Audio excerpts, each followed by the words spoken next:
মাংস যদি হয় এরকমের কালারফুল এবং জুসি জুসি তাহলে তো একদমই জমে যাবে ঈদের বেলা। তো দেখো আমি কিভাবে এই মাংসটা রান্না করি, দেখতে থাকো তোমরা।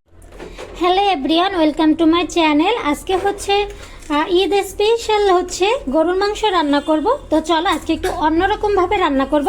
তো চলো কিভাবে রান্না করি সেটাই তোমাদেরকে দেখাই। তো এখানে কিন্তু আমি 1 কেজি গরুর মাংস নিয়েছি। তো চলো কিভাবে রান্না করি তোমাদেরকে দেখাই, আর তোমরাও এইভাবে রান্না করতে পারো। তো দেখো এখানে কিন্তু একটা ব্লেন্ডারের জার নিয়ে নিয়েছি। এখন এর ভিতরে এক এক করে মশলা দেবো, কি কি মশলা দিই তোমরা দেখতে থাকো।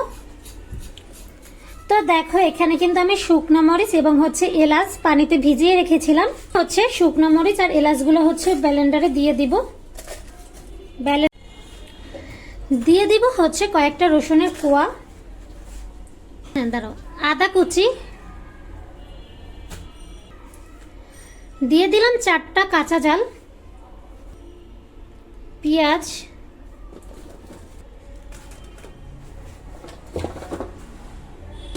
দিয়ে দিলাম। এই দেখো অল্প একটু নাগামরিচও দিয়ে দিলাম। এবার হচ্ছে দিয়ে দিলাম জিরার গুঁড়া,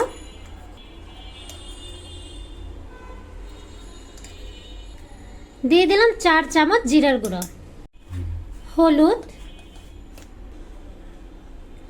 হলুদ দিয়ে দিলাম 3 চামচ, লবণ 2 চামচ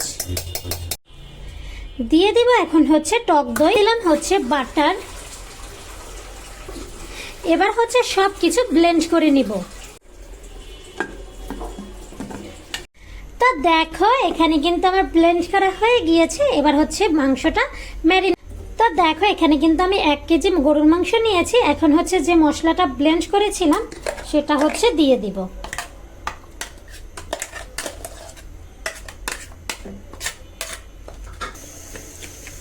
এবার হচ্ছে মশলার সাথে মাংসটা ভালোভাবে হচ্ছে মিশিয়ে নেব।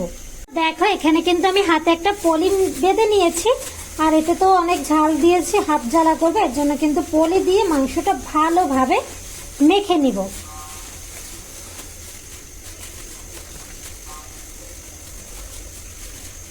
তো দেখো বন্ধুরা এখানে কিন্তু আমার মাংস ম্যারিনেট করা হয়ে গিয়েছে, এই যে দেখো। তো চলো এখানে আমি আধা ঘন্টার মতো হচ্ছে মাংসটা ম্যারিনেট করে রাখবো। আর দেখো আমার মাংস ম্যারিনেট করতে করতে পলিথিন ছিঁড়ে গেছে, তো তাড়াতাড়ি করে হাতটা ধুয়ে নিন, নইলে খুব জ্বালা। তো দেখো চুলায় কিন্তু আমি একটা কড়াই বসিয়ে দিয়েছি। এখন হচ্ছে দিয়ে দিব সাদা তেল, দিয়ে দিলাম। তেল তো আমি দিয়ে দিয়েছি। এখন হচ্ছে দিয়ে দেব কিছুটা পেঁয়াজ কুচি। তো এখানে আরো একটু তেল দিয়ে দিলাম। এখন হচ্ছে দিয়ে দিব দারচিনি। দেখো এখন হচ্ছে পেঁয়াজের ভিতরে দিয়ে দিব 1 চামচ চিনি। তো দেখো পেঁয়াজটা একটু জাস্ট সোনালী কালার এসে যাবে, তখন হচ্ছে ম্যারিনেট করা মাংসটা দিয়ে দিব।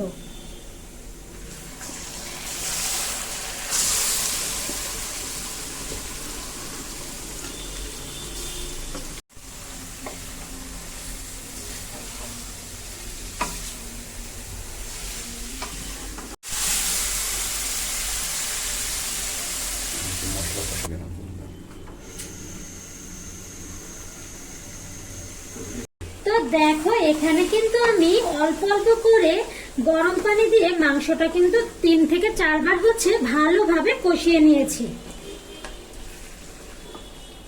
এখন হচ্ছে আমি লাস্ট বার একটু পানি দিয়ে দিচ্ছি। এবার একটু হচ্ছে বেশি গরম পানি দেবো। এর আগে হচ্ছে এরকমের 1 কাপ বা অল্প কাপ দিয়ে দিয়ে পানি সিদ্ধ করে নিয়েছি।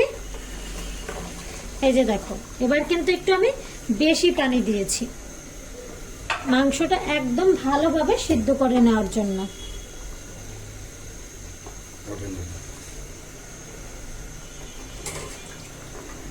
আরো 1 কাপ দিলাম।